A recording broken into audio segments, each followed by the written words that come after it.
Et bonjour à tous et bienvenue dans ce nouvel épisode de Bye Bye Patron, le podcast de l'immobilier, de la liberté et les gros billets. Et dans l'épisode du jour, on accueille Romain, fidèle auditeur, qui nous vient tout droit du Royaume de Belgique.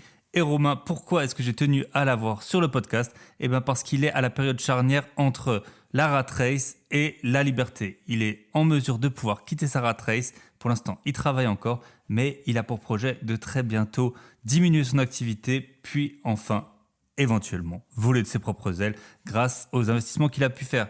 En plus de son activité, de son emploi, il a une activité de loueur de voitures, donc on va parler avec lui de ce business, de comment est-ce qu'il le gère à plusieurs kilomètres de chez lui, c'est assez intéressant. Et on va parler également de la fiscalité belge et notamment des frais de notaire en Belgique qui sont incroyablement élevés. Ça fait toujours du bien, je trouve, de faire la comparaison entre la France et d'autres pays. On a la chance, avec nos voisins belges, de parler la même langue, enfin en tout cas avec une partie de la Belgique. Et donc on va pouvoir voir ensemble les différences et les similarités qui existent entre nos deux pays. Avant de démarrer, je tiens à m'excuser, j'ai eu un petit problème de micro pendant l'enregistrement, du coup j'ai dû faire appel à un monteur qui m'a un peu arrangé les choses, donc ce sera que pour ma voix et j'ai l'impression que le monteur il a quand même fait un bon travail, ma voix est tout à fait audible même si elle n'est pas parfaite. Je tiens à m'en excuser et je veillerai à ce qu'à l'avenir ça ne se reproduise plus. Et sinon, dans les actualités, je voulais vous faire un petit point sur le Club Invest. Donc, pour ceux qui ne sont pas au courant, Michel, mon associé et moi, on aide des personnes à faire, donc des investisseurs, soit qui sont déjà investisseurs ou soit des investisseurs en devenir, mais on les aide à acquérir leur premier, au singulier ou au pluriel, bien rentable. Et donc, on est ravis. On a commencé ça il y a un peu plus de 2 mois. À présent, on a, à une exception près, et je ne doute pas qui va bien entendu y arriver, mais tous les autres membres ont déjà effectué des offres et on a plusieurs compromis qui ont déjà été signés. En 2 mois, c'est super impressionnant, ils sont super motivés. Bravo à vous, on est hyper contents, Michel et moi, de partager notre quotidien avec vous.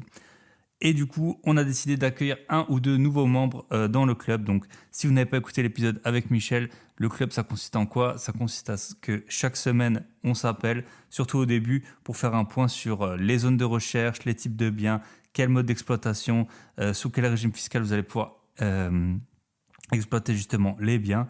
Donc, on s'appelle une fois par semaine en face à face. Et après, donc dans le club, on ne voulait pas qu'il y ait trop de membres. Pour l'instant, on en a 7. Et l'idée, c'est aussi qu'entre membres du club, vous puissiez échanger sur vos idées, sur vos expériences et que tout le monde en ressorte gagnant. Si vous voulez rentrer dans le club, vous me contactez donc soit par mail info@byebyepatron.net, soit via Instagram byebyepatron, ou le mieux, c'est sur le site de Club Invest directement. Donc, c'est dans les notes de l'épisode. Donc, c'est www.clubinvest.fr. Et le 1, c'est un chiffre 1. Donc club1vest.fr. Vous prenez rendez-vous, on discute ensemble de vos projets, de votre stratégie et pour savoir si c'est opportun ou non que vous rejoigniez le club. Bien sûr, ce premier appel est totalement gratuit. On attaque avec Romain de l'autre côté et je vous souhaite une bonne écoute. Jingle.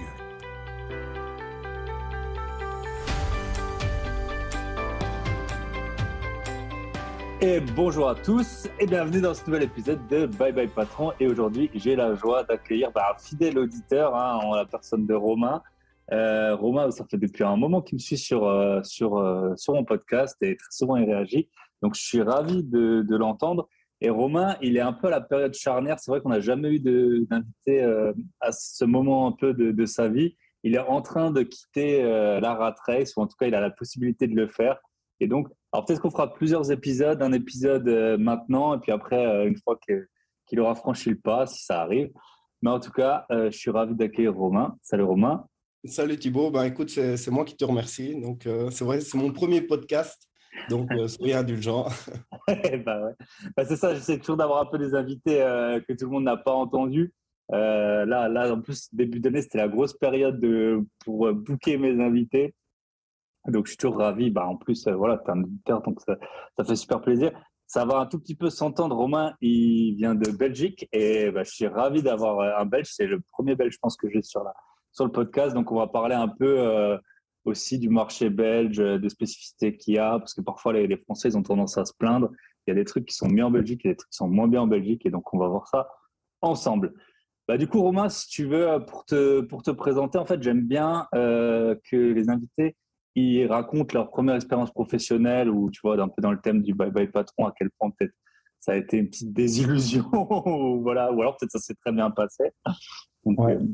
Moi, j'ai commencé des études en électronique, donc ce qui équivaut chez vous au bac+3. Mais après ma première année, j'ai raté mes études. Et au final, je me suis rendu compte que sur le marché de l'emploi, c'était soit des bac+3, soit des gens qui avaient de l'expérience. Et donc, j'ai raté 2 fois mes études. Et aussi avant, ouais, j'étais passé de général à technique. Donc, ce qui était aussi un peu en tout cas, à ce moment-là, c'était un pas en arrière. Les gens voyaient ça un peu d'un mauvais œil, le professionnel, le monde technique.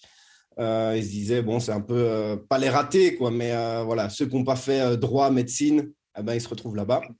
Donc là, c'était quand même un peu un coup dur pour moi, allez, pour mon ego.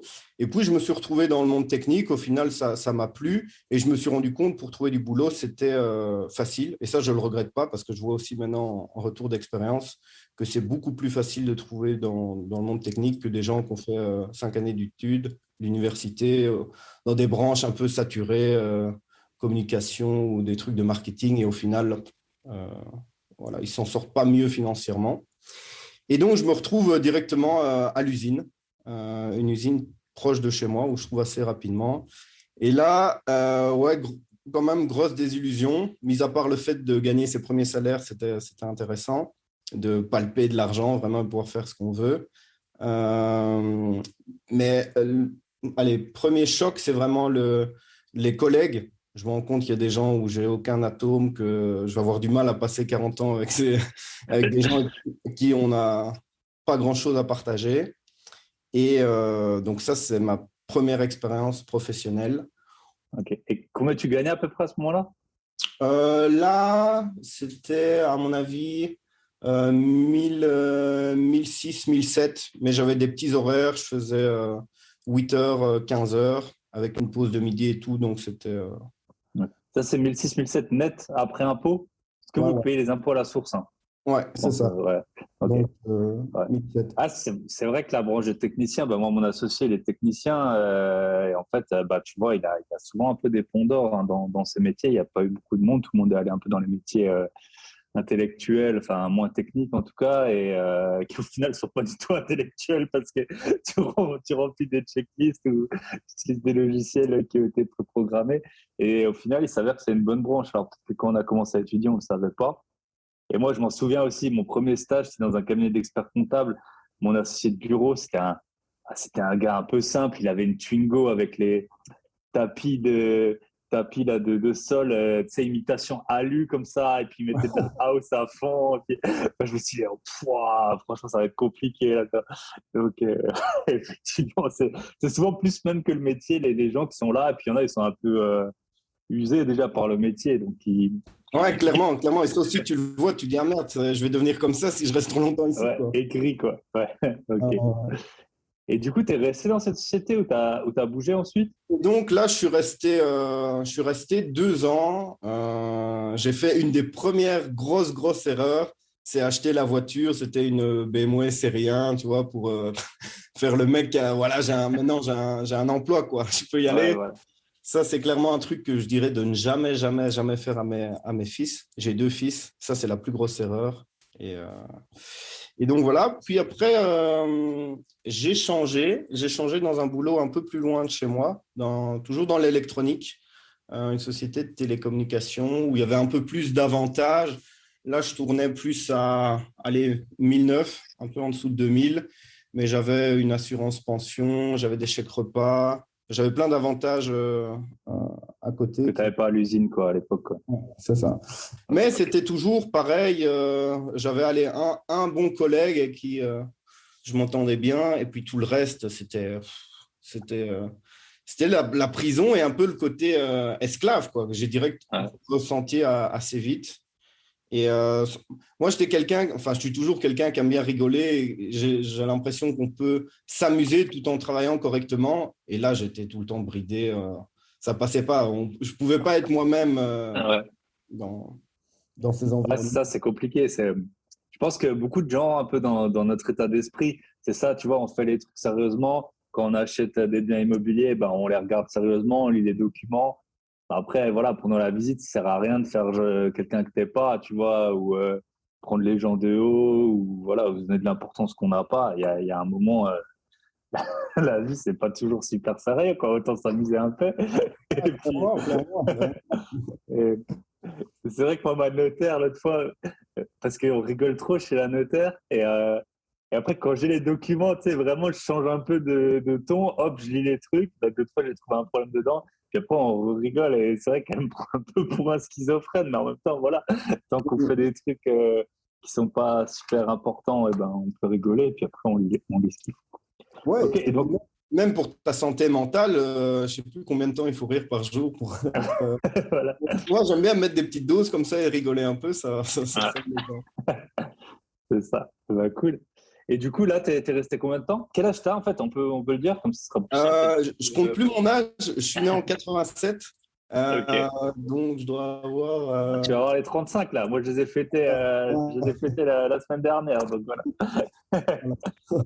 Ok. Et donc là, ouais, t'es resté combien de temps dans cette société? Et donc là, je suis resté 3 ans. Je crois que c'est ça, ouais. 3 ans, quatre Ok. ans. Et puis à partir de ce moment-là, on avait comme projet de partir en Australie avec ma copine de l'époque. Finalement, ça ne s'est pas fait parce que elle a un peu pris peur et moi, je m'étais engagé à fond. Je m'étais dit, voilà, je suis là-bas. J'y étais, quoi, déjà. Et puis, elle a fait marche arrière. Puis après, il y a eu deux, trois autres problèmes. Et donc, on s'est séparés avant de partir, quoi. Et donc, je me suis retrouvé là-bas tout seul, à partir là-bas tout seul. Ok. Cool. Enfin, Et cool. Pas cool, mais ouais. l'Australie, c'est bien, hein. Non, mais l'histoire est cool parce que juste avant, j'avais rencontré une fille qui est maintenant la mère des enfants et ma femme toujours. Mais donc, je l'ai rencontrée juste avant de partir là-bas, quoi. Donc, Ok. le plan a encore changé. Et puis, je me suis retrouvé en Australie, quoi. Sans elle ou avec elle? Sans elle au début, puis elle m'a rejoint, en fait. Ok. Ouais, cool. Donc, je suis parti là-bas avec les PVT, la formule classique, quoi. Et là, j'ai vraiment, allez, je partais là-bas vraiment pour aller, j'avais besoin d'une bouffée d'air frais et de nouveau d'avoir une liberté après 5-6 ans de dur labeur dans le Ouais. salariat. Je me dis, je vais déconnecter, aller vivre un peu au soleil et voir comment ça se passe là-bas. Et là, bah, ça a été un peu le tour classique, on va dire, donc Australie, puis Asie du Sud-Est. Et puis au final, on a fait le Mexique parce qu'il y avait un mariage là-bas. Et on est parti pendant 9 mois, 10 mois, quelque chose comme ça. Et ça m'a fait du bien, quoi, vraiment de partir. Et je me dis, bah, c'est aussi ça la vie, quoi. Et je Ah, voyais bien sûr. Olivier Roland qui parlait, je crois, de micro-retraite. On travaille un peu, puis on prend des petites retraites, puis on retravaille. Et voilà, ça collait totalement. Et à partir de là, je me suis dit, voilà, c'est comme ça que je veux vivre maintenant, quoi. Ok. Et t'as travaillé en Australie? Dans les Ouais, fermes ou les trucs comme ça, ou ouais, dans ouais, les ouais. bars? Ouais. Et donc ça, par rapport à ça, quand je vois un ravier de fraises maintenant, je le vois totalement différemment. Parce que je travaillais avec des Afghans et des Chinois qui travaillaient et étaient payés au rendement, quoi. Donc il y en a qui avaient 50 ans, qui couraient pour remplir leur quota de fraises. Ouais.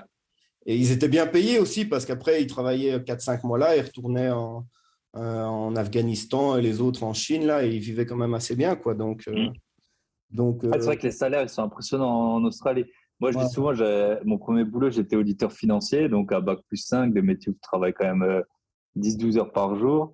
Et j'avais un collègue, il avait été serveur à l'Opéra de Sydney, ben, pareil, en working holiday, là.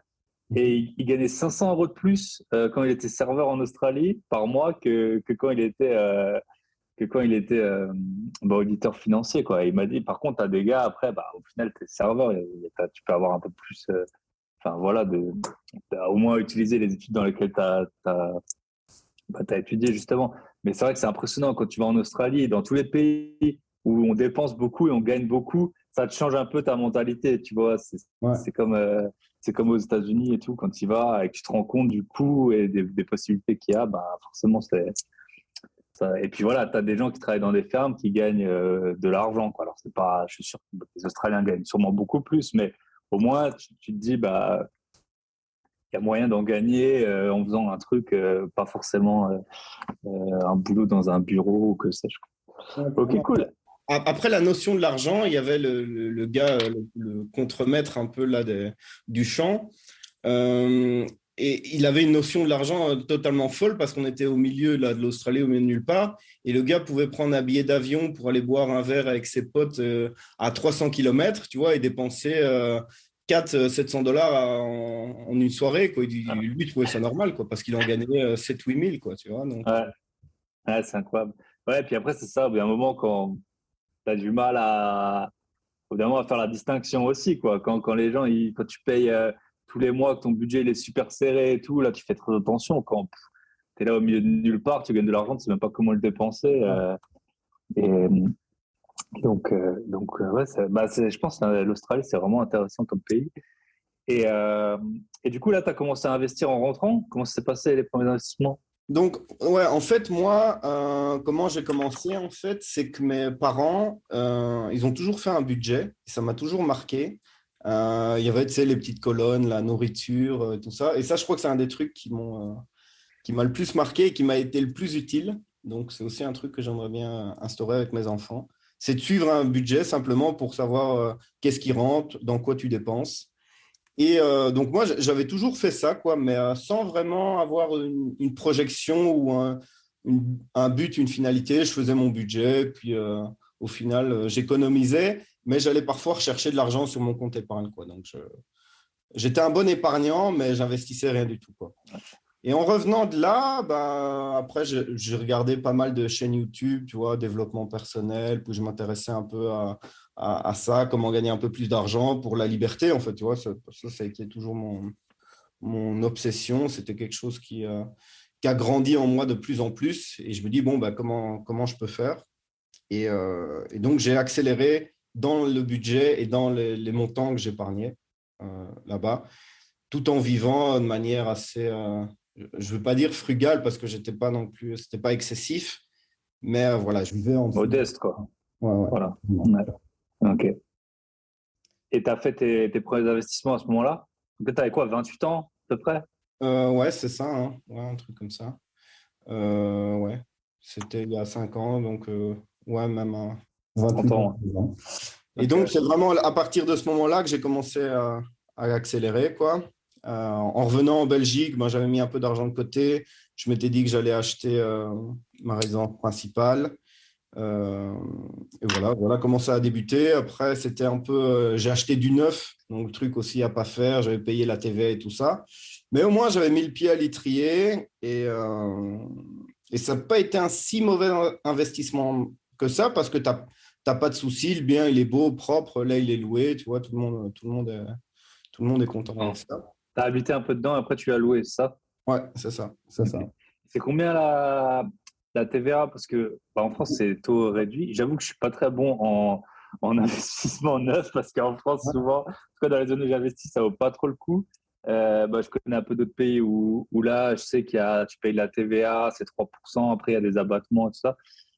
Du coup, en Belgique, ça marche comment, la TVA sur les biens neufs? C'était 21%. 21%. Les frais d'enregistrement, donc c'était aussi. Moi, j'ai dû amener 40 000 sur la table, 45 000 pour un petit bien en plus. Hein. Mais Okay. c'est ça, le marché belge, c'est vraiment. Il te faut de l'argent au début et si tu n'as pas d'argent, tu n'accèdes pas à la propriété. Et c'est aussi un peu ça le piège ici c'est que si les gens qui n'ont pas réussi à être propriétaires à partir d'un certain âge, on va dire 35 ans, ils n'arrivent plus à mettre le capital de côté pour devenir propriétaire. Et ils ont un train de vie qu'ils ne savent plus réduire. Et au final, ils sont voués à être locataires le reste de leur vie. Quoi. Okay. Donc, tu as payé 21% de TVA et 20% d'enregistrement en plus, donc 41%. Ouais. Ouais. Et c'est sur le terrain et la construction. C'est ça. Les deux. Waouh. Ouais, voilà. Parfois, on dit que la France, c'est bien imposé. La Belgique, c'est bien, je pense, quand tu as quelques millions de côté pour la fiscalité. Mais sinon, c'est encore, je pense que c'est encore un niveau au-dessus. Mais Okay. ça, à Bruxelles, il y a pas mal de Français qui viennent On a une petite invasion là et clairement, je crois que c'est ça. Ils ont de l'argent, ils achètent des biens immobiliers et après, ils sont plus taxés dessus, quoi. Ouais. Ok. Et après, du coup, tu as fait tes premiers investissements locatifs? Ouais, c'est ça. Après, j'ai fait mes premiers investissements locatifs. Après, je suis rentré dans une boîte, en rentrant en Belgique, dans une boîte pharmaceutique où je travaille à Pau, où je suis toujours d'ailleurs, avec évidemment un meilleur salaire, des conditions de travail plus dures, mais ça m'a permis aussi d'accélérer beaucoup plus fort, quoi. Ok. Et du coup, on va revenir peut-être un peu plus tard sur tes investissements immobiliers. Je voulais voir avec toi parce que toi, tu es investisseur aussi dans la location de voitures. Donc, je voulais commencer par ça. Est-ce que tu peux nous raconter un peu comment ça se passe? Donc, le fonctionnement, la plateforme, combien tu touches, Ouais. comment tu fais, s'il y a des problèmes et comment tu trouves les voitures un peu. Ben donc, moi, j'ai découvert ça à Paris. À l'époque, ça s'appelait Drivey. Et je trouvais ça, la formule, super. Et donc, j'avais commencé il y a quand même longtemps avec une voiture, mais je n'ai pas scalé directement. J'avais un peu peur. Et puis, les années ont passé. Et puis, j'ai acheté 2 voitures, 3 voitures. Et puis, j'ai vu que ça marchait vraiment bien. Et maintenant, c'est GetAround. Donc, le marché français, je suis un peu le marché français parce que je connais d'autres entrepreneurs qui font ça aussi en France, un peu partout. Et c'est aussi la tendance. Je crois qu'il y a de moins en moins de personnes qui vont avoir de voitures, qui sont propriétaires de leur voiture et qui vont juste louer un service à la minute, à l'heure ou au mois, quoi, en fonction. Et donc voilà, là j'ai une flotte de 6 véhicules, euh, micro-citadins ou des style Clio 108, des trucs comme ça. Ok. Et alors, le nerf de la guerre avec ça, c'est quand tu avances pour le financement, en fait. Tu vois, c'est un peu comme avec l'immobilier, que le banquier te fasse confiance et qui te prête. Donc, j'ai 2 techniques. C'est un financement bancaire classique. Et puis, avec mon épargne, où j'achète des véhicules cash aussi. Et c'est aussi ce qui améliore le bilan de ma société, quoi. Clairement, quand ils voient que un véhicule, ça peut ramener en Belgique entre 350 à 800, 900 euros par mois. Ah ouais, c'est impressionnant. Pour des voitures à quoi, 20 000 euros à peu près. Ouais, même moins, 15 000. Après, ça dépend. C'est les pics, ça aussi en été, quoi. Mais c'est un peu ça. Ouais. Et alors, je compte là-dedans aussi les pénalités, tu vois, les remises de carburant, les amendes, quand ils ont des amendes routières et tout ça, tu as des petits.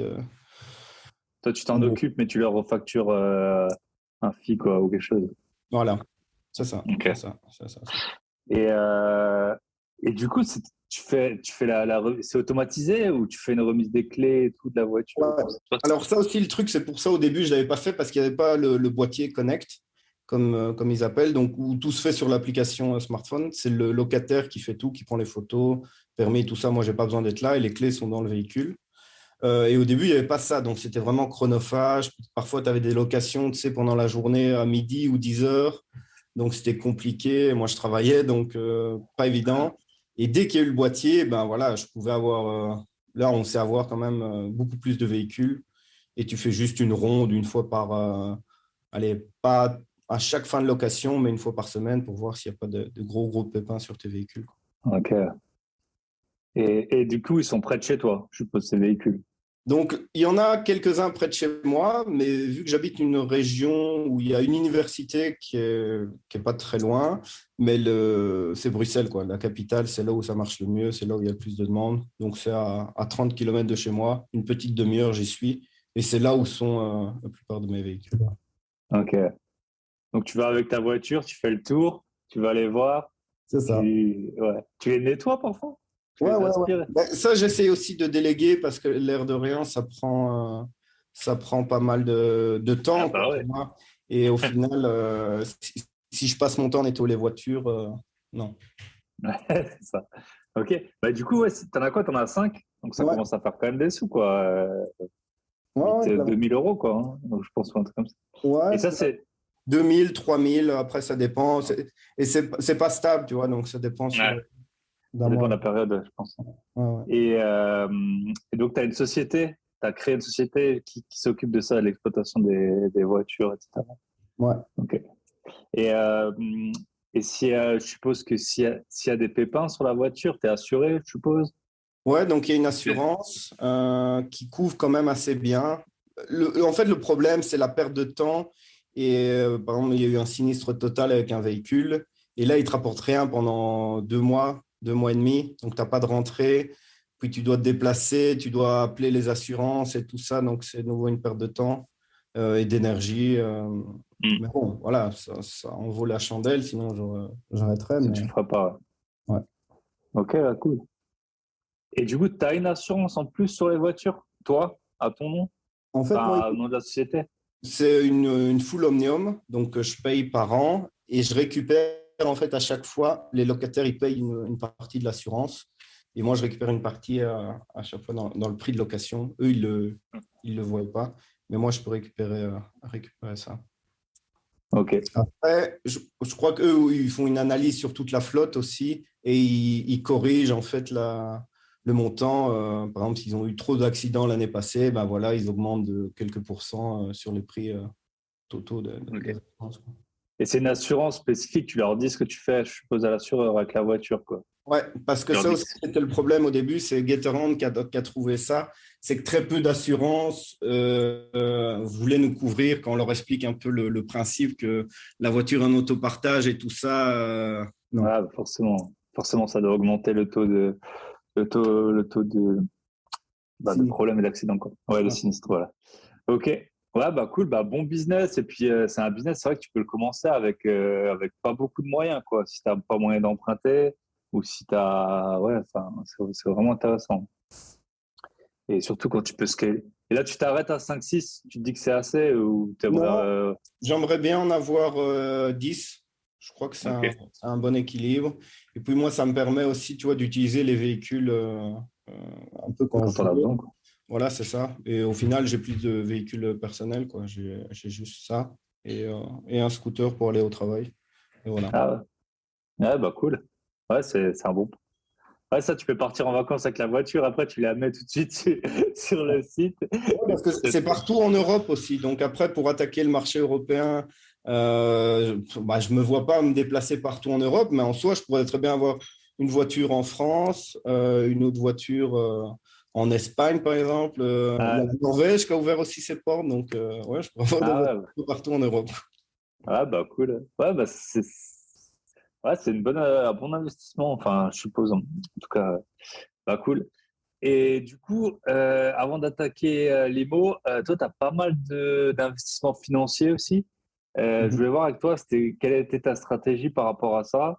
Euh, En plus, il est assez diversifié ton portefeuille, j'ai l'impression d'investissement financier. Donc, peut-être si tu pouvais nous décrire un peu bah, comment tu l'as mis en place et où est-ce qu'il en est aujourd'hui, quoi. Ouais. Bah, moi, ce que je visais avec ça, c'est je fais du DCA sur un ETF World, sur de Ok. Giro, où tous les mois, je mets un pourcentage de mes rentrées d'argent et ça va à chaque fois là-dessus. Et bah, là, je suis en phase de croissance, donc je ne retire rien, je capitalise à fond dedans, mais je compte retirer allez, plus ou moins 4%. Je crois qu'il y avait un livre de Thomas Piketty, Capital, qui disait que tant que tu rognais pas plus de 3 ou 4%, ça allait continuer à grossir, grossir, grossir. Donc ça, c'est un premier investissement. Puis j'en ai un autre avec en action-obligation, un mélange aussi splitté comme ça de tout ça. Et donc ça, c'est vraiment, allez, c'est bête parce que tous les mois, je mets ça et je ne me pose pas la question si le marché monte, le marché diminue. Et j'attends pas aussi parce qu'au début, avant de me lancer, je me disais, ah, les marchés sont trop hauts, je vais pas y aller, je vais pas y aller. Et au final, ça fait 4 ans que je fais ça et je suis très content d'avoir fait ça parce que j'ai pris toute la hausse là. Cette année-ci, j'ai fait Depuis 2020, ouais, 2021. Ouais, Ouais, ouais, donc, ouais, donc, c'est ça, il faut pas trop se poser de questions. En fait, j'avais lu un truc, c'était que je crois dans l'histoire de la bourse, un jour sur trois, quasiment, c'est un plus haut, tu vois. Enfin, en fait, c'est hyper fréquent les plus hauts. Donc, toi, dans les médias, tu vas entendre, ouais, c'est au plus haut, je rentre pas. Mais en fait, enfin, c'est un truc normal, quoi, d'être au plus haut, vu que la bourse fait que monter, en tout cas historiquement.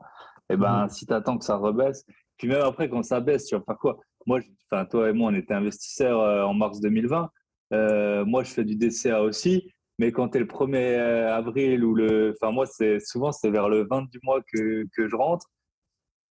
Franchement, j'y suis allé, mais j'étais pas serein. Quand ton portefeuille il perd 10-15%, que tu vois vraiment la courbe baisser et puis que les 1000 balles que tu as mis un jour, c'est 700 le lendemain, bah peut-être ça fait quand même un peu chier, quoi. Donc, les DCA, c'est ça. C'est vraiment de la discipline. Et puis là, en ce moment avec les cryptos, hein, du coup, tu es aussi dans les cryptos. Là, ça fait franchement, depuis septembre, ça fait plus ou moins que baisser. Et c'est quand même dur psychologiquement je sais pas comment, tu fais aussi du DCA du coup sur les cryptos? Mais là, je me suis rendu compte aussi que mon aversion au risque sur les cryptos, en fait, je le vis assez bien. Enfin, je ne veux pas dire que ça me fait plaisir, mais ouais, je peux supporter un moins 50% sur une position. Si on va avec le bon état d'esprit en se disant, bon, bah voilà, c'est là et pas vouloir avoir ce montant, même si sur Blockfolio, j'ai été le gars, tu sais, qui rafraîchit toutes les heures pour voir Ouais. ça bouge. La nuit, tu te réveilles. Ouais, vas-y, ouais, c'est ça. J'ai fait ça. Mais au final, non, je le vis assez bien et je vois long terme aussi. Je crois que c'est ça aussi Okay. la clé de ce truc-là, c'est voir vraiment horizon 10, 20, 40 ans, quoi. Ouais, je pense aussi, ce qui change tout, alors c'est une part un peu de chance, mais quand tu es en plus-value, ça fait beaucoup moins mal, tu vois. Quand tu as, je sais pas, 10 000 euros, que tu es à moins 500, au bout de 2 semaines, tu es là, putain, pourquoi je suis rentré et tout. Quand tu as déjà, je sais pas, 50 000 balles, que tu as 10 000 euros de plus-value, si demain tu n'en as plus que 6 000, bon, voilà. Alors qu'au final, c'est le même argent, quoi. De l'argent, c'est de l'argent, mais psychologiquement, ça fait pas du tout le même effet. Et c'est pour ça aussi, ouais, si tu rentres avec un gros billet comme ça, faut jamais faire ça au début, parce que si tu rentres au mauvais moment, comme tu dis, t'es pas bien, quoi. Ouais, ouais, non, c'est clair. Et là, du coup, ça représente tes investissements financiers. Combien à peu près de ton patrimoine en pourcentage? Ouais, Donc, on donc, va voir après que tu as de l'IMO et puis peut-être un peu le découper. ouais, c'est un peu trop élevé, donc je suis à 20, 24-25%. À la base, je voulais que ça soit pas plus que 5 ou 7%. Les cryptos. Ouais, mais Ouais. vu que je suis rentré en fin 2016, bah, j'ai bien capté Ah ouais, bah et je veux pas encore sortir, tu vois. Et moi, ouais. Ouais. tu vois, maintenant, on dit oui, si ça descend, si ça en dessous des 40 000, les 30 000, les 20 000, bah, en final, même ça, moi, ça me fait pas peur parce que je Ouais. suis toujours en gain, quoi, tu vois. Même Ouais, bien sûr. si on retourne là-bas, quoi. Donc, Et tu fais du truc, du stacking ou du farming de crypto, des trucs comme ça? ouais, mais ça aussi, le temps de suivi, tu sais, je me suis lancé un peu sur tous les projets avec le podcast de la Martingale, là. Je sais pas Ouais. si tu connais. Bah, à chaque fois, je suis un épisode, je dis, ah ouais, ça c'est une bonne idée, je vais me lancer et tout ça. Tu ouvres des portefeuilles partout, puis tu dois suivre et tout ça. Donc, je dois me calmer un peu parce que ça me prend trop de temps et trop de suivi. Euh, Ouais, c'est ça, c'est compliqué. Ouais. Moi, en ouais. ce moment, je suis pas mal sur les launchpads là, pour faire des ICO ou des IDO. Alors, Mhm. c'est toujours, tu achètes la crypto du site, tu la stack. Ensuite, tu as une sorte de whitelist. Ensuite, tu as une sorte de loterie. Ensuite, tu dois être là à l'heure pile pour claim. Et parfois, ce que tu peux claim, c'est genre $20. Tu vois, tu es là, punaise, mais ça fait. Alors, le $20, il peut devenir $500. Mais tu es là, ah, punaise, je me suis connecté 5 fois sur le site donc, c'est sûr que les cryptos, c'est hyper chronophage. Moi, j'avais à un moment bien arrêté. J'étais rentré en 2017 et après, j'ai fait une grosse pause. Bah, c'est là où j'ai acheté la plupart de mes appartements. Euh, et je regrette pas, tu vois, j'ai raté une bonne partie de la hausse. Là, j'ai mon blockfolio. Je sais pas, j'ai perdu peut-être 50, 60 000 dollars par rapport à si j'étais resté. Mais Mhm. en fait, c'était impossible à suivre. Tu vois, là, à un moment, c'était un moment où j'étais hyper occupé. Et voilà, les cryptos, tu vas voir. Alors après, au fur et à mesure, ton temps d'attention, il baisse, quoi. Au début, tu vas avoir tout le temps. Après, tu vas avoir plus qu'un jour sur deux. Puis après, plus que 2 fois par semaine. Mais c'est hyper chronophage. En plus, le truc qui bouge Ah tout non, le c'est vrai. temps. Et maintenant, ce que j'ai fait pour pallier un peu à ça, je me suis mis des tranches horaires. en fait, où je me dis, voilà, je peux regarder les cryptos que pendant X temps, parce que sinon, tu peux regarder 24/24 en permanence, tu as tous des projets, tu en as partout, tu peux… Ouais. c'est dangereux même, limite, quoi. Ouais, non, mais c'est une bonne stratégie, c'est clair.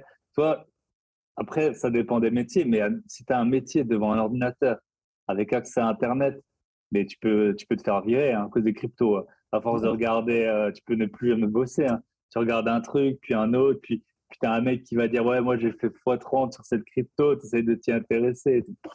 Non, Ouais, c'est ça. Et puis même ton attention, parce que moi, c'était ça aussi. Maintenant, au travail, mon esprit était toujours aussi à aller à 20-30% en disant, ouais, qu'est-ce qu'on fait les cryptos? Qu'est-ce que ça a fait ça? ouais, c'est ça. Ok. Et du coup, on va aller sur tes investissements IMO. Donc, tu as dit que tu as acheté 5 biens locatifs, c'est ça? Ouais, là, j'ai 5 biens en tout. Ok. Donc, et ils sont tous dans la même région? Ouais, ils sont tous à… Enfin non, il y en a… Ma résidence principale, elle est près de Walibi, pour ceux qui connaissent. C'est un parc d'attractions, donc voilà. À Wavre. Donc ça, c'est le sud de Bruxelles. C'est ça, ouais. Ouais, Et la plupart, c'est à Charleroi. Donc, Charleroi. Dans le Hainaut. C'est comme ça que ça s'appelle. Exact. La région. Ouais. Ouais. Ok. Et Charleroi, parce que c'est une ville pas chère, hein, je suppose. Pour aller chercher du cash flow, c'est clairement là qu'il faut aller. Si tu veux du cash flow, tu dois aller là. Parce que les prix de l'immobilier, que ce soit à Bruxelles ou ici, à Wavre, c'est quand même assez élevé. Et vu que c'est beaucoup de résidences principales, les gens, les prix s'envolent. On a vu avec le Covid et tout ça, c'est assez impressionnant. Et il y avait un truc qui était aussi super important. Je crois que c'est Anis Lajnef. Je ne sais pas si tu connais. Non.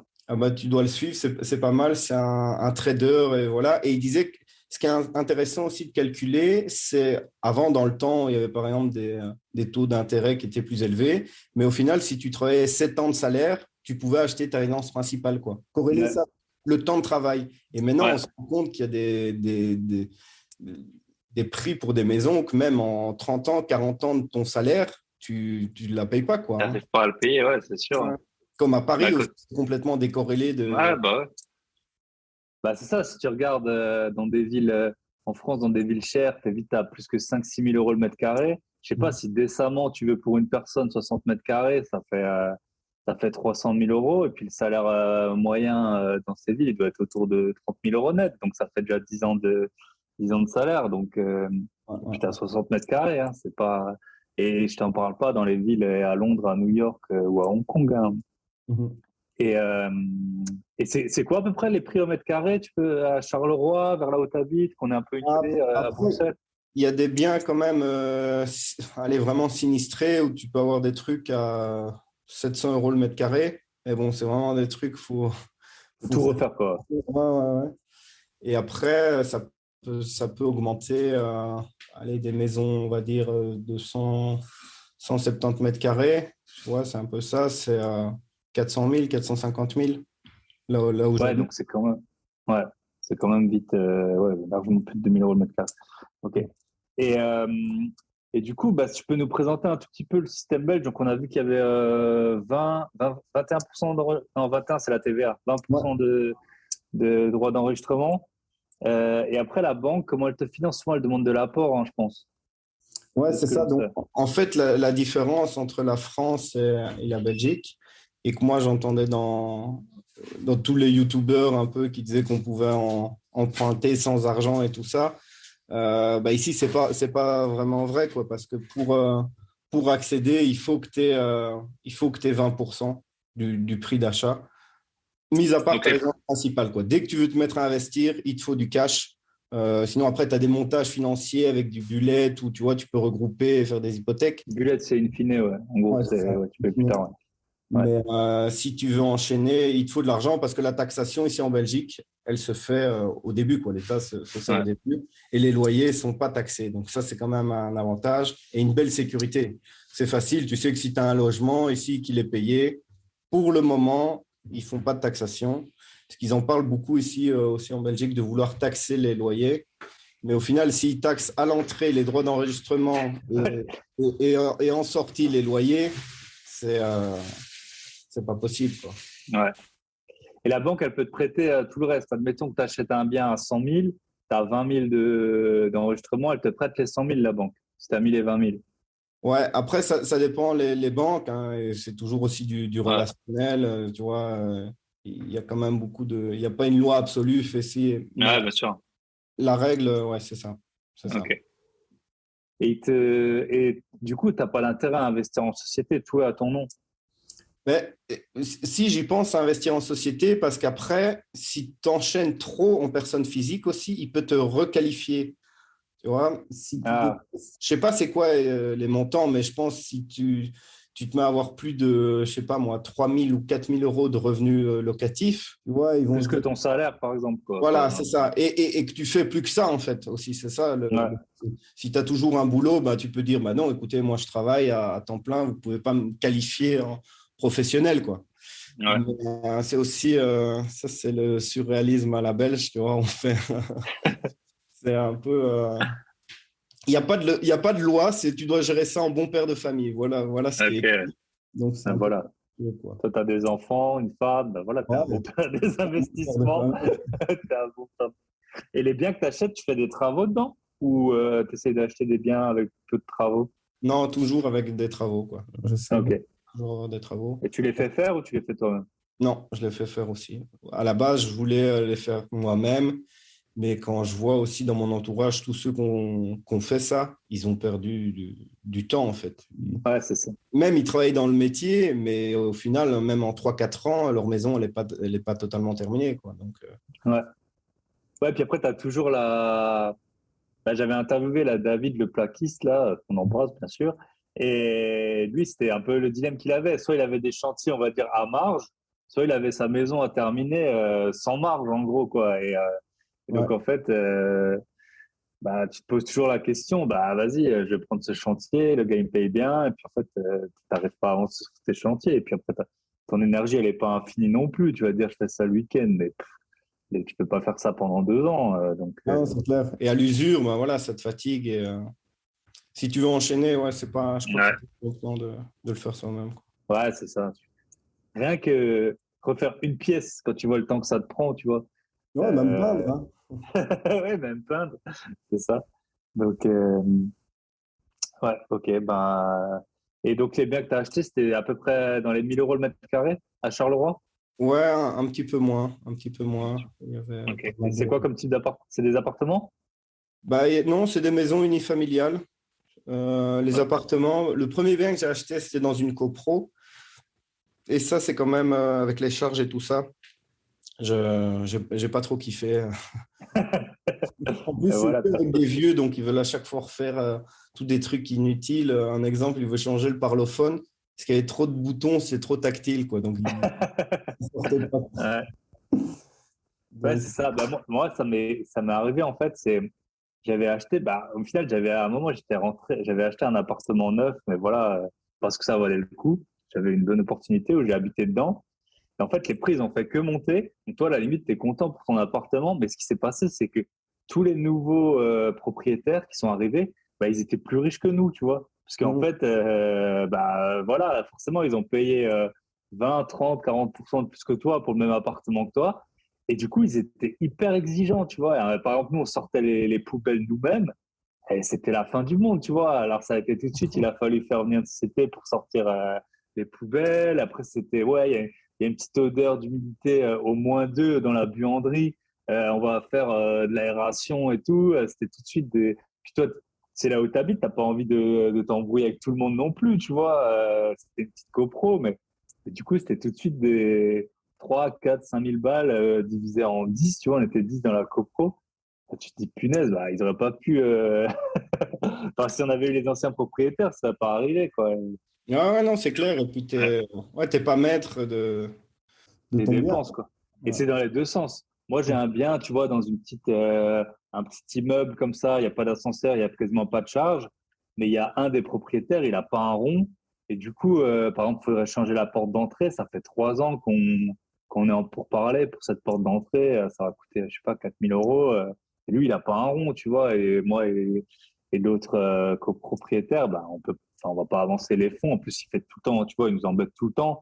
Et donc, c'est ça, faut des copropriétaires, c'est hyper compliqué, qui ont à peu près les mêmes, en tout cas, les mêmes intentions de dépenses, si ce n'est les mêmes revenus, parce que sinon, ça va pas aller, quoi. Soit le bien, il va complètement se défraîchir, ou soit vous allez avoir tout le temps des nouvelles idées, puis changer la porte, je sais pas quoi. Ouais, il y a tout le temps à faire, en fait, c'est Ouais, fini, quoi, les travaux. ouais, ok. Et tu peux nous donner un exemple typique d'une maison, voilà, combien tu as acheté? Alors, tu n'es pas obligé d'aller super précis, mais combien tu as acheté, combien tu as mis de travaux, combien ça se loue, qu'on ait un peu un ordre d'idée de Bah, écoute, le dernier bien, j'ai acheté 90 000 et il faut 90 000 du coup, hein. Ouais, pour 90, ouais. Ouais. Et faut rajouter 55 de travaux. Ah ouais, quand même, ouais. Ouais, C'est ouais, ouais, ouais, ouais. Bah, après, ça dépend des biens aussi. Parfois, il y a un autre bien où tu peux juste rafraîchir et garder pour avoir quelque chose de correct. Parce que ça aussi, au début, je voulais faire trop beau, enfin comme si moi j'allais habiter dans ce bien-là. Et ça, Mm. c'est aussi un piège à pas faire, quoi. Et tu te rends compte aussi quand tu t'enchaînes les visites qu'il y a beaucoup de gens qui vivent dans des biens, pour eux, enfin, ils sont super contents de vivre là-dedans, quoi. Ils n'ont pas besoin d'avoir Mm. du marbre partout. Donc ça, c'est un des pièges à éviter, quoi. Ok. Et qu'est-ce que tu fais pour 55 000 comme travaux? Tout, quoi, Ouais, quasiment. ouais, ouais, ouais, ouais, là, c'est... ouais, ouais, tout. Mis à part la toiture, ouais, tout.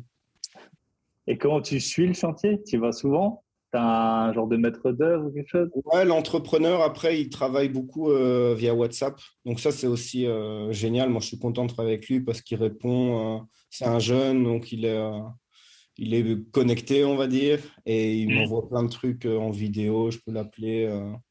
Donc ça c'est super. Et c'est aussi le plus dur de trouver un bon entrepreneur, quoi. Ouais, Et bien sûr. Ouais. bien, Surtout quand tu mets un ticket à 50 000, à ouais, 50 000 euros, quoi. ouais, ouais. Mais en fait, pourquoi j'ai fait ça? Parce que sinon, tu es directement en concurrence avec des résidences principales, quoi. Et les gens, ils veulent acheter leur maison et rien faire dedans, quoi. Et Mm. donc, Ouais, ils veulent habiter dedans. ouais, les biens qui sont propres, habitables et tout ça, tu as directement en concurrence avec toi. Ça ne sera pas trop des investisseurs, ça va être des familles ou des gens qui Ouais. veulent acheter. Et eux, alors, ils peuvent augmenter. Nous, on a un truc en Belgique qui est pas mal, ça s'appelle Bidit. C'est des ventes aux enchères, en fait, notariales. Et donc, tu as des Ok. biens qui sont là et tu vois directement qu'il y a des gens qui veulent la maison, le coup de cœur, tu vois, et qui, Ouais. dans les prix, c'est incroyable, quoi, hein. Après, Ouais, c'est ça. on dit que les gens n'ont pas d'argent, mais je crois qu'en Europe, le Belge, c'est un qui a le plus sur ses comptes épargne. Et on l'a vu avec Ok. le Covid, c'est que les gens se sont déchargés dans l'immobilier, quoi. Les prix ont bien Ok. augmenté ici. Ouais, c'est ça. En fait, il faut vraiment un peu. Ça peut être dans les deux sens, tu vois. Tu vas avoir des. Moi, je suis dans certaines villes où c'est pas cher et où j'essaye de pas qu'il y ait trop de travaux, d'acheter des biens où il n'y a pas trop de travaux. Parce qu'en fait, tu vas avoir des investisseurs qui vont juste se dire ouais, je veux faire du déficit. Alors en France, tu peux en plus faire du déficit, tu payes moins d'impôts et tout. Et en fait, dès qu'ils vont voir des biens avec travaux, ils vont réfléchir, ouais, bonne affaire, tu vois. Ils vont même pas en fait se poser la question.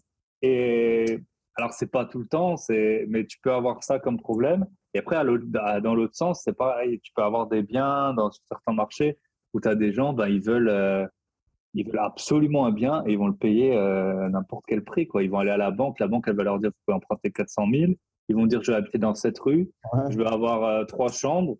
Si le prix du marché c'est 300, bah, si le bien il leur plaît, ils vont payer les 400 s'il faut, quoi. Ouais, et après, le marché se dit, ah bah tiens, le vrai prix, en fait, c'est plus 300, c'est 400 maintenant. Ouais, c'est ça. Je pense que si tu as déjà acheté avant, tu es content. Si tu es encore en phase d'achat, eh ben, beaucoup moins, quoi. Ok. Et du coup, bah, pour en venir justement à ton emploi, là, donc maintenant, on a vu que tu un peu à une phase. Donc, tu as les voitures qui tournent, tu as les 5 biens qui tournent. Ah, on n'a pas dit, et la maison, là, donc du coup, ça fait 145, plus on va dire le notaire, 160. Combien ça se loue à peu près? 800, 850. Ok, donc 10 000, ouais, 10 000 par an, quoi, grosso modo. Ouais. Ouais. Et tu as des emprunts sur 20 ans là-dessus? 25. 25. 25 ans. Après, Ok. moi, j'ai mélangé parce que donc il y a des montages un peu financiers, un peu plus complexes dedans pour dégager du cash flow avec tout ça, où j'ai mis ma résidence principale en hypothèque et tout ça. Donc, c'est pas un crédit pour un bien, c'est un peu plus complexe, quoi. Ok, tu as plusieurs biens dans un truc et tu as une partie en in fine, du coup, en Ouais, boulette. ouais. Ok, ouais, du coup, tu as du cash flow. Bah, c'est vrai que enfin, dans un monde idéal, les taux, ils sont à 1%. On pourrait acheter n'importe quel bien, même à 5% de renta. Tu te dis, bah, je paye les 1% d'intérêt, ce serait tes Ouais, seuls frais, en gros. Et puis, à la fin, il y a du filet, bah, tu vends le bien juste avant. Et puis, même si tu le revends au même prix, bah, tu as ouais, touché 4% de clairement. la valeur du bien pendant.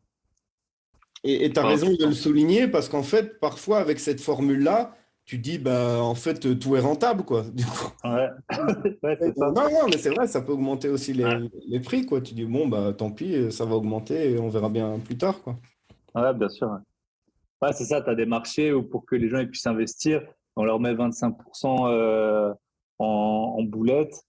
Mais au final, enfin, si ce mode de financement il sort 2 ans après, tu es sûr que les prix ils ont pris presque 25%, parce que les gens ils vont pas se rendre compte. Mais quand on est investisseur, c'est super. Si on a accès à ce type de produit, alors en France, je sais que c'est assez compliqué, ou alors il faut avoir beaucoup d'argent, mais ça peut permettre vraiment des choses super, quoi. Mm, mm, mm. Et puis c'est là qu'on voit aussi quand tu as un bien qui est payé, que tu peux hypothéquer, ça change tout, quoi. Enfin, tu C'est ça. peux. Ouais. Ouais. Ok.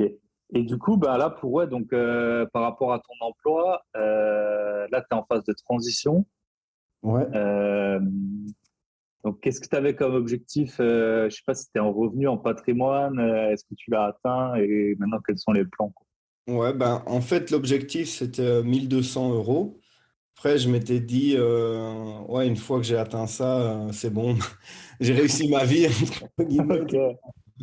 J'ai plié le game. Mais donc ça, j'y suis arrivé. Après, ce qu'il y a aussi, c'est que j'ai des revenus euh, aléatoires. C'est pas lisse comme un salarié. Donc, il y a des mois où j'avais plus. Mais voilà, j'ai déjà fait des mois où il y a 10 000 euros qui est rentré.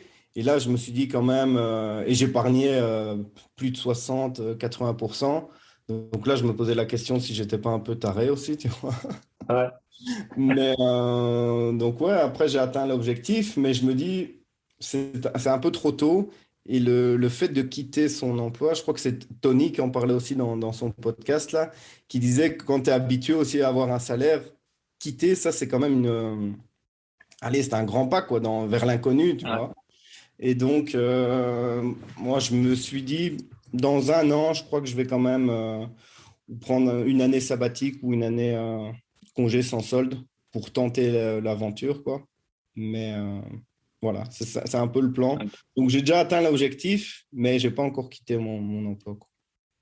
Ok. Et là, tu voulais réduire d'abord ton temps de travail? Ouais, c'est ça l'idée. Et aussi parce que ce qui est le plus dur au début, c'est quand tu travailles à temps plein, c'est dégager du temps pour tes autres business, quoi. C'est Ouais. le frein, c'est ça, quoi. C'est à 24 heures dans une journée. Et tu sais pas faire. Donc, c'est pour ça que tu avances doucement au début. Et ouais, le temps, c'est pour ça qu'on entend aussi que le temps est plus précieux que l'argent. Bah ouais, Ouais, c'est ça. maintenant je le comprends, quoi. Je le comprends Ouais. mieux. Ah, parce que là, les 1 200, c'est vraiment très modeste parce que là, avec tout ce que tu as pu faire, les 5 biens, tes investissements financiers et tout, tu épargnes plusieurs fois ça par mois, très probablement, Ouais, quoi. ouais, clairement, mais c'est Ouais, là dans la logique et dans mon cerveau, c'est bizarre ce qui se passe parce que je l'ai atteint, mais c'est comme si je réalisais pas vraiment, en fait. Tu vois. ouais, Donc, et puis ce côté un peu la peur du manque, tu vois. Ah ouais, qu'est-ce qui ouais, se passe si j'en ai plus? Et t'en veux toujours plus. Et je crois que c'est ça aussi le truc, c'est que si tu sais pas t'arrêter et te dire, voilà, à un moment, ça c'est mon style de vie, ben, tu peux gagner 10 000, puis tu vas vouloir en gagner 20, puis 30, ouais. puis 50. Et en fait, tu vas être dans une nouvelle rat race de l'enrichissement, en fait. Mais Bien sûr. Ouais. ouais, c'est pas Mais mieux. moi, je connais des gens qui gagnent très bien leur vie. Enfin, tout est relatif, tu vois, mais des gens à, je sais pas, 10 000 euros, à 10 000 euros par mois, qui t'expliquent, mais vraiment, sérieusement, qu'ils gagnent pas assez. Parce qu'ils sont entourés de gens qui gagnent beaucoup plus. Et tu vois, ils sont honnêtes, en fait. Enfin, c'est pas, t'as pas l'impression, tu vois, tout est relatif. Nous, si tu prends un gars au Soudan, ben voilà, nous, un gars qui a les revenus minimum, il a l'eau courante et tout, tu vois. Ben après, il y a des niveaux qui sont différents et tu as des gens, pour eux, bah, si tu veux aller en vacances, c'est que, je sais pas, à Kstatt ou à 3 ou 4 000 balles la semaine, et c'est comme ça, tu vois. Et dans leur monde, c'est comme ça que ça se passe. Et Ouais. tous leurs potes avec qui ils étaient en cours et tout, et ben, ils ont des revenus à 20 000 balles, et puis toi, tu n'as que 10 000, et c'est pas assez. Ils te l'expliquent. Et puis après, ils ont une maison, bah, ils ont la même maison que leurs parents ils avaient. Et tu vois, en fait, donc c'est sûr qu'à un moment, il faut dire stop. Et aussi, il faut faire très attention aux risques que tu peux prendre pour. Enfin, nous, on voit bien dans l'immobilier, tu vois. Même là, on parle de in fine. C'est clair que c'est génial d'avoir des crédits in fine, mais tu augmentes ton risque à fond, quoi. Je veux dire, si demain le marché, d'un coup, il perd 30-40%, bah, tu sais plus rembourser tes crédits, quoi. Donc, faut toujours, ouais, faut relativiser. Ce qui est bien quand tu montes petit à petit, c'est que ton entourage, en général, il garde des revenus qui sont à peu près similaires, et puis du coup, ça te permet de relativiser. Tu vois, tu parles. Si ta femme, si ta femme, elle veut toujours travailler et qu'elle gagne 3 000 euros par mois, et ben, toi, tu vas pas chercher un niveau de vie à 30 000 balles par mois, et inversement, quoi. Ouais, c'est clair. Et c'est pour ça Ouais. que je pense aussi toujours avoir son budget et s'y tenir. En fait, tu vois, moi, j'ai un montant, je sais que ça, c'est mon montant lifestyle et c'est sur ça que je Mhm. dois me baser, quoi. Et donc, je fais, allez, on fait le point une fois par an, on se dit, ah ben voilà, on va peut-être un peu augmenter ci ou ça, mais on suit le budget, quoi. Parce que sinon, après, ouais, tu pourrais partir en freestyle et dépenser plus que tu peux te permettre, je crois. Et c'est vraiment ça la clé, je pense. Parce Ouais. que je me posais aussi des questions, tu vois, quand tu vois des athlètes pros comme Mike Tyson, Ronaldinho et tout ça, comment est-ce qu'ils peuvent être ruinés ou avoir tout dilapidé? C'est Ouais. incroyable quand même quand on y pense. Eh ben, ils l'ont fait. Ouais. Ils l'ont Ouais. fait. Ouais, mais tu vois, quand tu es footballeur, tous tes potes, ils roulent en Audi RS7 là, ou en Ferrari. Bah, tu sais, ils montrent N'Golo Kanté, là, c'est le seul qui a une voiture que tout le monde pourrait avoir, quoi. Ouais. Et, euh, et donc, c'est ça, en fait. Tu sais, on dit que tu es la moyenne des 5 personnes, faut bien t'entourer et tout, mais il faut faire hyper gaffe. Moi, quand j'étais au lycée, j'ai un pote qui a fini en prison parce qu'il voulait suivre le niveau de vie des autres et il a commencé à vendre de la drogue pour suivre le niveau de vie Mhm. un peu des gars, des nantis, tu vois, du système, quoi. Et c'est sûr que, ouais, c'est trop simple, tu vois. Parfois, tu es là, ouais, le gars, il a gagné des millions, il a tout claqué. Bah ouais, mais dans son monde, des millions, c'était. C'est normal, quoi. Ouais. Ouais, ouais, c'est normal. Et puis en plus, eux, bah, c'est pour très, très peu de temps, quoi. Et à 35 ans, bah, tu l'auras plus. Et puis, tu vois, là, je sais plus, j'ai vu, il y a un joueur là, je sais plus, un ancien de Arsenal, il joue à Djibouti, tu vois. Tu te dis, mais punaise, comment il s'est retrouvé dans le. Oui, où il y avait un autre, là, l'Ivoirien, qui était limite SDF, là, je ne sais plus comment il s'appelait, là. Ah, je sais pas. Ouais. Ah, mais c'est Eboué, sûr que je ça. me demande si c'est pas Eboué ou. Ouais, je sais plus. Mais en tout cas, ouais, c'est sûr que ça, voilà, faut toujours relativiser et on dit aussi, ouais, on a du mal à voir ce que les gens qui ont 10 fois moins ou 10 fois plus que nous, c'est leur vie, tu vois. C'est Mhm. vrai que toi, si tu as 4 000 euros par mois, si tu as 40, bah, ta vie, il y a tout qui change, quoi. Il y a tout qui. Ouais. il y a- et ouais. Ah, bah, c'est intéressant. Et en tout cas, bah, là, tu es quand même sur la bonne voie, hein, visiblement. Pour, et du coup, si tu quittes, là, tu as dit que tu vas peut-être prendre une année sabbatique. Mhm. Euh, qu'est-ce- c'est quoi tes projets pour cette année? Et puis après, si tu te rends compte que, et je pense que ça va bien se passer, qu'est-ce que ça va être quoi tes projets pour la suite, quoi? Ben, écoute, là, cette année-ci, c'est vraiment un peu l'année où j'accélère à fond, le dernier effort, on va dire le sprint Ouais. final. Donc, de l'immobilier, augmenter un peu les voitures. Et après, comme je le disais, j'aimerais bien un peu me recentrer sur ma santé, parce que clairement, je crois que tu sacrifies pas mal de choses, enfin pour ma part, tu vois, que ce soit en sommeil, en sport et tout ça, j'ai un peu délaissé tout ça pour être focus à fond là-dessus. Donc, un peu me recentrer là-dessus, prendre du temps pour moi. Et comme je te le disais en off, tu vois, je pense que j'aimerais bien tester des nouveaux métiers, quoi. Pas ne plus rien faire, mais pouvoir être libre et dire, ah bah voilà, j'essaie. Même l'intérim, je me suis dit de temps en temps, pourquoi pas aller en intérim, faire des petites missions comme ça, ponctuelles, voir un peu si ça match, rester, tu vois, quelques mois, puis sortir, parce qu'il faut voir aussi ce côté-là de l'intérim, tu vois. Ouais. Donc, peut-être un des seuls gars à penser ça, mais je crois que je vais le tester, quoi, en tout cas. Ouais. Et, Ah, bah, ici, tu as des gens qui font ça, c'est assez courant chez nous, par exemple les kinés, tu vois, quand ils finissent leurs études, euh, ils font des remplacements, tu vois, par exemple 3 semaines, et après ils peuvent gagner pas mal d'argent pendant ces remplacements. Et tu en as beaucoup qui voyagent comme ça, tu vois, ils vont faire 3 semaines, après ils bossent pas 3 semaines et tout ça.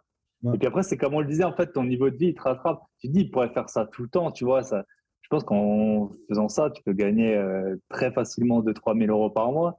Et après, tu te dis, bon, bah, vas-y, je vais ouvrir mon cabinet. Et puis après, ah, bah, vas-y, je vais prendre un kiné, je sais pas comment ils appellent ça, associé ou collaborateur ou quoi. Et puis après, tu travailles tous les jours. Alors qu'en fait, tu sors t'es étudiant, tu vis avec moins de 1 000 euros par mois. Et puis après, tu peux avoir 2 ou 3 fois plus en travaillant très peu. Mais c'est Ouais, sûr ouais. que c'est une bonne approche. Et puis voir des trucs, c'est vrai qu'on a fait tous des. Moi, j'ai fait des jobs d'été, j'ai travaillé chez Decathlon et tout. Bah, c'était cool, j'étais content que ça s'arrête, mais au final, c'était cool, tu vois. Tu vois des trucs Ouais, et puis sympas, quoi. rencontrer d'autres personnes aussi, parce que moi, dans le boulot que j'ai là, je rencontre pas beaucoup de monde. Je suis tout le temps avec la même équipe. Et vu que je travaille, je fais les 3 pauses, ben, au final, je suis un peu déconnecté de la vie sociale. Ça aussi, j'ai remarqué. C'est, 3 pauses, c'est 3 fois 8 heures, quoi. ouais, Matin, après-midi, soir. ouais. Ouais, Et ok. donc, bah, quand il y avait des repas et tout ça, j'étais soit fatigué ou soit je travaillais après. Donc, j'étais pas vraiment dans l'ambiance, quoi. Et c'était boulot tout le temps. Nous, c'est Ouais, 365 jours par an, 24 sur 24, quoi. Donc ouais. ouais, c'est vrai que c'est. Après, faut pas se le cacher, tu vois, il y a un peu des vases communicants. Et là, en ce moment, moi, je fais plein de trucs, tu vois. Là, j'ai le podcast, mine de rien, ça me prend vite 4 heures. Là, on va finir le truc, je vais faire l'intro. Tu vois, ça me prend facile 4 heures par semaine. On a nos élèves, on a plein de projets là avec mon associé, plus tous les autres trucs que j'avais déjà. Et ben, tu vois, là, c'est clair que je vais pas aller courir ce soir, tu vois, parce que j'y arrive pas, tu vois. Clairement, j'y arrive pas et j'ai pas le niveau d'énergie, il est limité. Et, puis, bah voilà, là, je pars en voyage dans 10 jours, j'en reviens, bah, ça prend du temps. On aimerait tout faire, mais on peut pas tout faire, quoi. Après, l'immobilier, ce qui est bien, c'est qu'en général, tu mets un gros coup et puis après, ça tourne tout seul, quoi. Ouais, clairement. Mais il y a d'autres trucs, c'est différent, quoi. Ok. Ouais, mais cool, hein. Franchement, beau projet. Et puis, je pense que du coup, on te recontactera à ce moment-là. Du coup, j'ai des questions. Là, on arrive à l'heure de podcast. Donc là, on a déjà vu ce que tu ferais. En fait, je t'avais posé la question, c'était ouais, si t'as un mois pour faire ce que tu veux, sans aucune corvée ni rien. Donc, ce serait ça, sport, sommeil Ouais. Et puis et quand même, pour rester dans l'objectif, alors IMO, vraiment prospecter, quoi. ouais, plein de visites. Euh, et voilà, scaler un maximum. Et la petite question qui me vient pour les voitures, est-ce qu'il y a, je suppose qu'il y a des forums, des gars, est-ce que par exemple, par secteur, enfin, par catégorie de voiture, tu as un peu le modèle, tu sais, là je rentre de Barcelone, ils avaient tous, tu vois, je sais pas, des monospace Toyota, là. Est-ce qu'il y a un peu la voiture parfaite par modèle ou enfin, par catégorie Après, ça ou... dépend un peu des marchés, mais en Belgique, tu vois, il y a la Tiguan qui marche très très bien. Euh, Ok, les Françaises en général, la C3, je crois que c'est une des voitures préférées des Belges. Elle marche assez. ok, Sinon, ouais, des classiques, quoi, hein. La Clio aussi, elle marche très très bien. ok. Sinon, dans les marques premium, bah, ils aiment, en Belgique, c'est les marques allemandes, quoi. Ouais, Audi, BM, Mercedes. Ça, si tu mets ça aussi. J'ai un véhicule pour l'instant en premium, une série 2, et c'est vrai que ça marche quand même assez bien. Et au final, ok. c'est une expérience aussi que les gens recherchent, tu vois, de vraiment Ouais, aller c'est faire ça. un tour dans une voiture un peu cool, et puis voilà, tu Mm. kiffes pour quelques heures et tu changes de véhicule, quoi. Ah. Ouais, série 2, ça va encore, tu vois. Parce que moi, c'est vrai qu'à un moment, j'en avais parlé, j'avais un Porsche Boxster, là. Et quand Mhm. je l'ai vendu, je me suis dit, punaise, mais qui c'est qui va venir pour l'essayer? J'avais trop peur d'avoir un mec qui roule comme un fou, tu vois. Parce que moi, ça m'est déjà arrivé, là. Je voulais acheter une voiture à un mec, là. Il était là, mais vas-y, roule à fond, roule. Ça m'est arrivé plusieurs fois, hein. Roule à fond et tout. Punaise, je me suis dit, ah, laisse tomber. Donc, ouais, finalement, ça a été, mais ouais, c'est toujours un peu. Je pense que si série 2, c'est encore bien, mais si tu montes encore, tu vas avoir les gars qui font les cliquets avec, quoi, Ouais, c'est ça, il y a tous ceux qui les cuisinent parakis et l'expression dans tout. l'ultra luxe, là, mais ça, Ouais, l'assurance, à partir d'un certain montant, je crois que c'est plafonné ouais, au-dessus de 70 000, ils ne te suivent plus, quoi. ouais, ouais, bah, j'ai bien compris. C'est vrai, pour des cautions à 900 euros, 1000 euros, au final, même ils s'en foutent, quoi, ils plantent la caisse. Ouais, ah, bah, c'est clair. Ah, bah, cool. Ok, et du coup, deux dernières questions. Quel est le meilleur conseil qu'on t'ait donné? Alors, le meilleur conseil qu'on m'ait donné, bah, c'est un peu deux conseils en un. C'est un, de ne pas écouter les gens, enfin de les écouter, mais vraiment avoir son avis.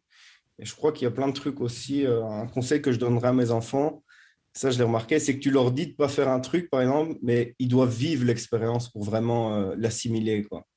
Et ça, même si tu dois te planter ou faire des conneries, je crois que tu dois la faire et tu la comprends mieux. En tout cas, moi je suis Ouais, comme ça. Il y a des trucs qu'on m'a dit de ne pas faire, mais je ne l'avais pas compris, je devais le faire, et là, je l'ai mieux ouais, compris. Et puis, en combiné avec ça, c'est que la vérité est multiple et que tout le monde, en fait, tout le monde a raison parce qu'il voit ça par son prisme à lui. Et il faut faire un mix un peu de tout ça pour avoir la la... vérité à toi, quoi. Ouais, c'est ça. C'est ça. Ouais, ouais, super, super intéressant, super point. C'est vrai que tout le monde met le curseur là où il veut, et c'est un peu pareil, même avec, tu vois, dans l'investissement IMO, bah, il y a des trucs, tu as un peu des techniques de filou, on va dire, hein, que tu peux utiliser. Tout le monde met le curseur là où il faut, quoi. Parfois, tu vas un peu arranger la vérité, tu vas faire des trucs qui sont toujours dans la légalité, bien sûr, hein, et puis on ne veut pas trop se mettre dans les problèmes, mais voilà, ta vérité, tu vois, rien que c'est courant de mettre une fausse annonce sur Internet pour voir s'il y a de la demande. Mhm. Voilà, moralement, c'est pas top. T'as un mec qui va répondre à l'annonce et tout le monde le ferait pas, quoi. Mais donc, chacun a sa vérité. Est-ce qu'il vaut mieux ça ou acheter un bien qui se louera pas? Ben voilà, la réponse, la plupart des gens, ils ont la même. Ouais, c'est Mais clair. ouais. Mais parce que nous, on est le prisme de l'investisseur, tu vois, c'est ça aussi. Quand tu es sur les groupes Facebook t'as un groupe là connu, la Club des Rentiers. Tu vas dessus, Ouais. parfois tu as des gens, ils sont locataires, ils posent une question, mais ils se font allumer. Tu les vois là devant le mur avec les 40. Oui, mon propriétaire veut pas faire ça. Et tu vois les 40 acharnés qui vont pour l'insulter derrière. Et lui, il est locataire, voilà. Ok. Et la dernière question, je pense que ça doit un peu regrouper les deux, c'est est-ce que tu as une obsession, quelque chose qui te guide ou un mantra ou je sais pas comment dire. Ouais, bah, comme je l'avais dit, je crois que c'était ouais, la liberté, tu vois, un peu. Le terme à la bonne maintenant, c'est la fuck you money. Mais non, je crois que ça, c'est vraiment un des plus beaux sentiments d'être libre. Et quitte à gagner même un peu moins sa vie, je crois que c'est quand même un sentiment qui est plus fort de pouvoir être libre et faire ce qu'on veut. Euh, c'est mieux. Après, j'ai pas vraiment de mantra où il y a un truc que je me dis souvent aussi, c'est un tien vaut mieux que deux, tu l'auras. Ouais, ouais, ouais, ça c'est clair. Franchement, dans l'investissement, tout le Ouais. temps, tu as des gens qui ont soi-disant des plans. Et pire, c'est les agents IMO. Tu sais, tu visites. Ah, mais Mm. moi, j'ai plein de biens pour vous. Mais c'est facile, t'as de moins en un déjà. Ils sont là, ouais, c'est clair, c'est clair. Donc, bah écoute, Romain, on a dépassé l'heure d'interview. J'étais super ravi de t'avoir. Et puis, on salue toute la Belgique, hein, bien sûr, hein. Ouais. J'aime bien. Enfin, c'est vrai que on a vraiment l'avantage de parler la même langue et puis en plus d'être un peu des cultures communes et différentes à la fois. Donc, ça fait toujours super plaisir. J'avais Célestino là, qui est suisse en début d'année. Là. Donc, ouais, j'aime bien vraiment voir un peu les systèmes et puis on comprend un peu mieux aussi que voilà, les systèmes financiers, ils se ressemblent, mais ils sont pas tout à fait pareils. Et là, les 20% de notaires, je pense que ça va bien calmer un peu tous les Français qui se plaignent de tout. 20% de notaires en cash. Rendez-vous compte un peu l'argent qu'il faut mettre de côté, quoi. Ah ouais, c'est clair. Et c'est pour ça, quand je vois aussi les pubs, investissez en étant au SMIC ou sans argent et tout ça, nous, c'est impossible. C'est impossible. Tu ne peux pas le faire, quoi. Ouais. Tu es obligé d'épargner vraiment C'est ça. à fond, peu importe tes revenus. Voilà, il faut mettre 20 000 euros de côté, même si on a une bonne paye, ça ne se fait pas super vite. Ouais. Ok. Eh ben, merci beaucoup, Romain, et je te souhaite d'avance une bonne soirée et à très bientôt. Merci à toi, Thibaut. Allez, ciao, ciao. Ciao, bye bye.